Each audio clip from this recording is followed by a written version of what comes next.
Annie's Alphabet Adventures. A. Alphabet Annie sits in the apple tree. She wears a bright red jersey and loves to sing ABC. All the animals gather round to hear her teach us every alphabet sound. B. Benji the bear has a bag full of bugs. He plays with them on his big blue rug. He feeds them blueberries, bananas, and beans. Benji loves doing this in his dreams. C. Carly the cat has a cute clown hat. She wears it when she looks for her big clever rat. Carly is a classy circus cat and loves to cheer, climb, kick, and clap. D. Dinky the dragon likes to play on her drum and dance to the beat of the rhythm like dum dum. She has a lot of dainty dolls in her dollhouse, and she lives with her little friend called Danny the mouse. E. Emma the hen lays 8 eggs in a nest and watches them while they rest. Soon the eggs will hatch and crack and become little baby chicks, just like that. F.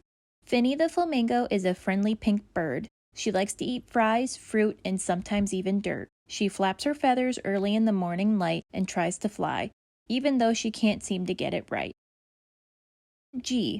Georgie the goat works in the garden by cutting the grass, and then he enjoys some ginger ale in a tall green glass. Georgie is a grubby, goofy-looking goat, and he sometimes has grumbling sounds coming from his throat. H.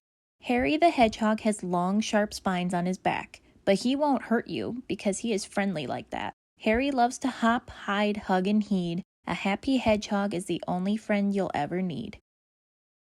I.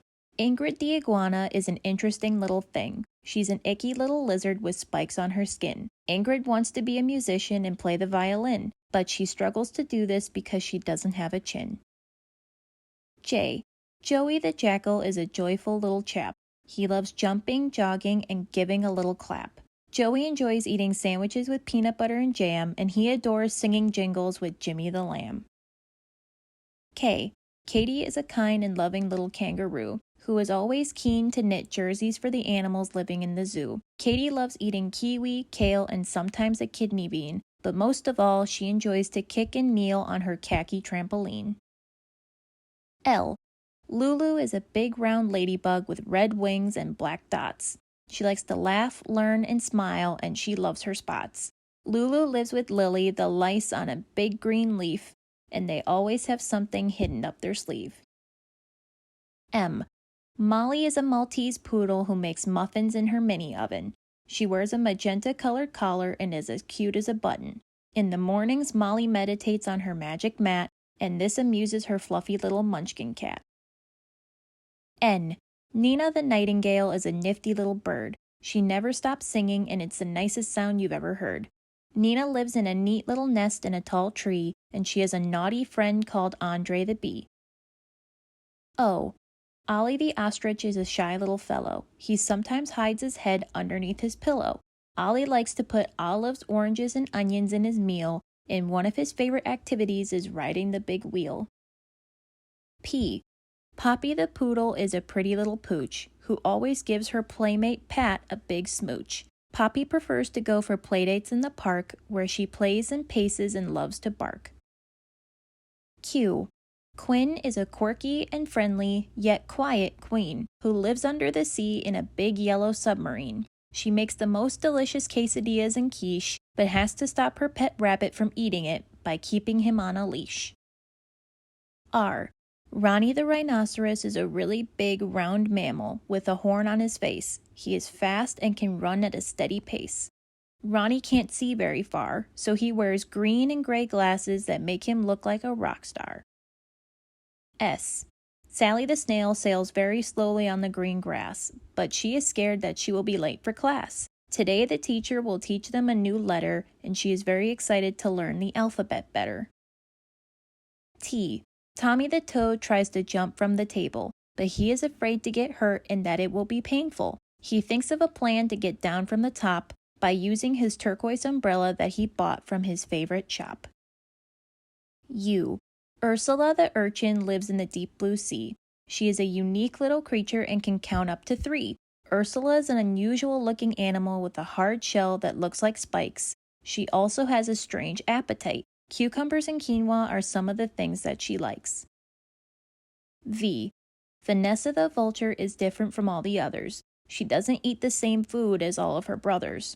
𝗬𝗂 is a vegetarian bird who likes eating vegetables of different types and wears a very vibrant vest with violet and white stripes. W. Willie the warthog is a witty and wonderful little thing, and he sometimes plays to be a big strong king. Willie is a warm-hearted and whimsical little lad, and he has a lot of weird little friends which make him very glad. X. Xander is a little bird that loves to play on his xylophone, and he adores eating vanilla ice cream from a big sugar cone. Yesterday he ate way too much sugar during the day, and now he has to go to the doctor to get an x-ray. Y. Yvette is a yak with shaggy hair and a large horn. She's been yowling all morning because she stepped on a big yucky thorn. Yvette has a big yellow piano in her room and loves yodeling songs until it is noon. Z. 𝗬𝗓𝗏 the zebra lives next to the 𝗬𝗡𝗎 River, and he invited his Zulu friend to come over for dinner. He prepared zucchini in the oven and topped it off with some zesty lemon, and for dessert they will be having a big juicy melon. The end. Otto the Otter, a big surprise. Otto the Otter has been visiting this small pond for a long time. The people who live in the gray house near the pond gave him his name. It is always a wonderful surprise when they see him. Otto doesn't come every day, but he does come often, to swim, play, and eat. Otto stays at the pond for a few hours and then travels from the pond through a creek to another pond nearby. Otters travel in a 6-mile area, and the People's Pond is just one of the places he visits. Otto is a North American river otter, and he lives in fresh water. River otters are different from sea otters who live in the salty water of the Pacific Ocean. Otters sleep near water in a variety of places on land, both above ground and in underground dens. Otto leaves the pond at night. The people in the gray house don't know where he goes. Sometimes they see him leave as he squeezes through the fence on the other side of the pond. The people worry about Otto if they don't see him for a long time. Once he stayed away all winter and finally showed up again in the spring, with a very big surprise. Otto turned out not to be Otto. Otto is a girl. How did the people realize that Otto is a girl? Otto came to the pond with 2 babies. The people changed the otter's name to Opal. Otter babies are called pups. Before they are born, their mother creates a quiet den where they will be born and kept safe. The pups spend their first month there. They can't see because their eyes are not open yet, but their mom watches over them. As the pups grow, the small pond near the gray house provides a safe place for them. The first few weeks that Opal brought them to the pond, they stayed all day.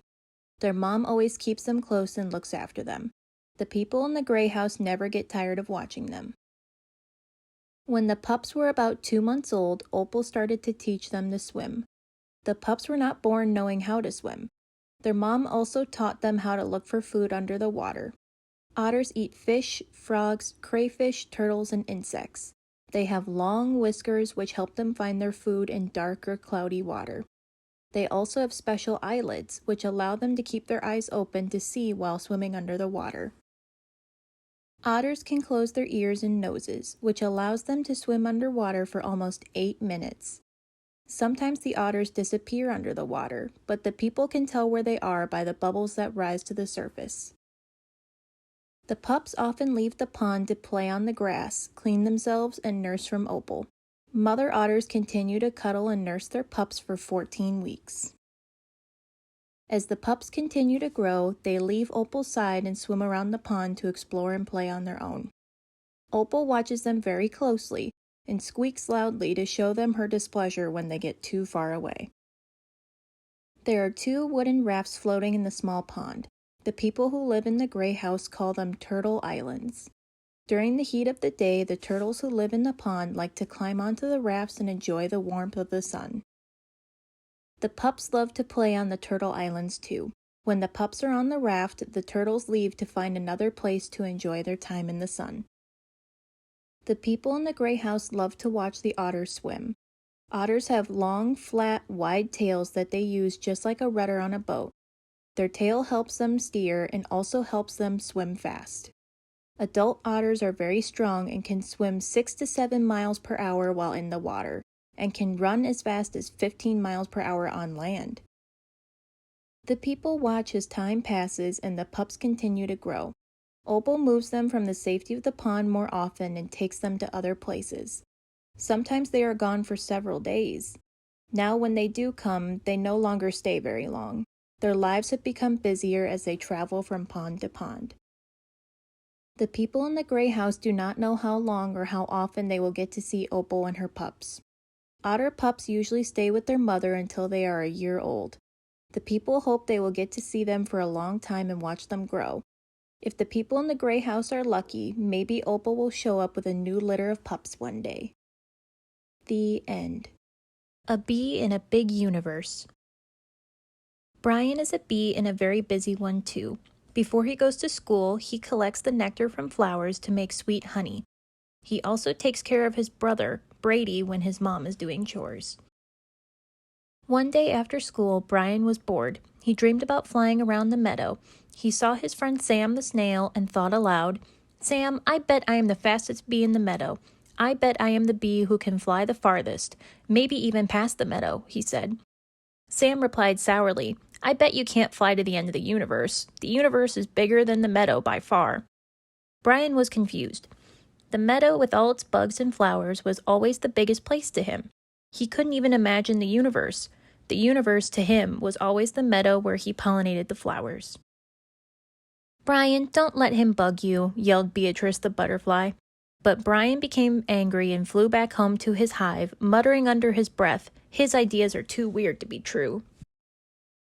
When he got home, he found his mom there waiting for him. She asked him, "How was school? And where is your homework?" Brian was bursting to know what Sam had meant about the universe. "What is the universe, Mom?" he asked her.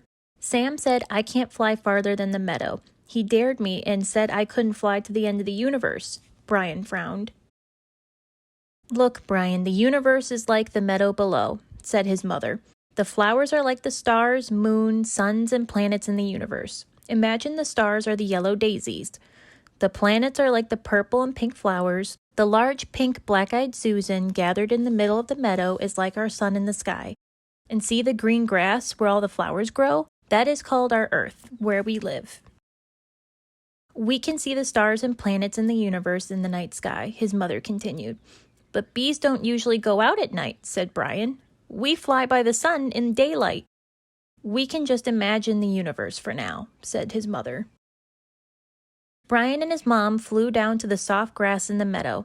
"See the tree, Brian? Imagine the tree in the 4 different seasons throughout the year. Spring, summer, fall, and winter.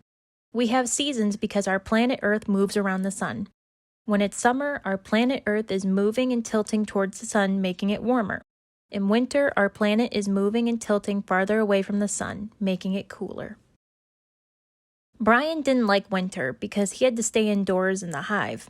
It was too cold outside. To stay warm, he liked to drink the warm bee jelly juice stored in the hive. His mom made it from the nectar she gathered from the flowers in the meadow. Brian thought for a minute and then asked, "How big is the universe?" "The universe is very big. No one knows where it ends," said his mother, "because there are so many stars and planets in it." Brian became concerned. "I always thought the meadow was the biggest place," he said. "Don't worry, Brian. It's just a cool thing to think about. The universe is higher than the sun and moon, and yet they are a part of it. It stretches very far away. It is hard to know everything about the universe." Brian felt discouraged again. Maybe Sam was right, he thought. Maybe he couldn't fly to the end of the universe. He flew around the meadow to see how big it was. He tried to fly as far as he could to the end of the universe. But when he flew as close as he could to the sun, his wings became too tired. "There's only one sun in the daytime. Just imagine the number of stars at night. I surely couldn't fly past them," he thought. Brian became discouraged again. He slowly drifted down to land on his favorite flower, a unique pink black-eyed Susan. Brian landed on his flower and looked up at the sun in wonder. Soon his friends came by. First came Sam the snail, and not too far behind came Beatrice the butterfly. "Sam, I couldn't fly to the end of the universe," exclaimed Brian. "I couldn't even fly close to the sun." I never knew it before, but the universe is bigger than the meadow and higher than the sun. It is huge. Sam replied, I know it's big, but you're still the fastest bee around. I'm so sorry I was mean to you. I think you're the fastest bee in the universe, Beatrice exclaimed. I feel so small and unimportant, said Brian. You are our best friend, so you are important, said Beatrice. Brian smiled. Look, said Brian, the moon is coming up and the sun looks like it's going down. The moon is beginning to shine too. Sure, Brian, said Sam. Besides going around the sun, our Earth slowly spins around. As Earth turns, it becomes night on the side that's facing away from the sun. This is why we have a day and a night. Even after the sun sets, its light still bounces off the moon. That's what makes the moon shine. Isn't that amazing? Wow, that's why it's called moonlight. Sam, you know so much. I'm glad you're my friend. Me too, added Beatrice. Soon it grew darker, the sun was setting, and the stars began to appear. Brian said goodbye to his friends and a few good laughs. He thanked both the sun and the moon for creating all the seasons, even winter, when all the bees would be together in the hive, hugging, laughing, and drinking warm bee jelly juice. Oh no, it's getting late. As Brian decided to fly home, he looked up and saw more stars in the sky than he could count, and they were bright, beautiful, and white. Then he saw some colorful stars too, which he thought were different planets. Wow, how wonderful! He wasn't concerned anymore. It's so beautiful! I guess I am a small bee in a big universe. He found his mother bee near their home hive, waiting for him on a moonflower, a flower that only opens up at night. Mom, you were right, exclaimed Brian. There are so many stars in the night sky. I can't count them all. Yes, this is true, explained his mother. There are many stars in the night sky. In fact, there are billions of them. There are so many stars that not all of them can be seen in our night sky from Earth. Wow, that's a lot of stars. They look so beautiful. Are they all like our sun? Brian asked. Yes, many of them are. Stars give off light and heat, and that's why we can see them up in the night sky, said his mother. Our sun is a hot, bright yellow star. What are planets, Mom? Planets are big, round objects like our Earth. The planets move around the sun in a big circular path called an orbit. Our Earth is the third planet from the sun, his mom explained. There are many suns, moons, and planets in our big universe. In fact, there are 9 planets orbiting our sun, said his mother. Do the other planets have names too? Of course, they are called Mercury, Venus, our Earth, Mars, Jupiter, Saturn, Uranus, Neptune, and Pluto, a dwarf planet. Along with our sun, these planets make up what is called our solar system. Our solar system is in outer space and is only one part of the big universe. Brian imagined what the solar system might look like. Wow, he said. It's so cool to learn about the universe and outer space. It was getting darker, so Brian and his mom flew back to their home hive. That night, after Brian went to bed, he imagined flying out into the universe to see all of the stars and planets. He felt bad that he couldn't fly past the sun in real life, but today at least he had learned something about the stars, the sun, the moon, and all the planets in the universe. Still, he was thoughtful. I feel so small in this big universe, Mom, Brian said. Why am I important? Because there is only one you, replied his mom. You'll grow up and become something great in this world. I want to be a scientist bee, studying the stars, the moons, and the planets, said Brian. Well, that's what makes you special, your talents and your dreams, said his mom, smiling. Thanks, Mom. I guess I'm a bee in a big universe. I'm special and I'm one of a kind. The end. Thank you so much for listening. Be sure to check out the links in the description box. I'll see you in the next story time.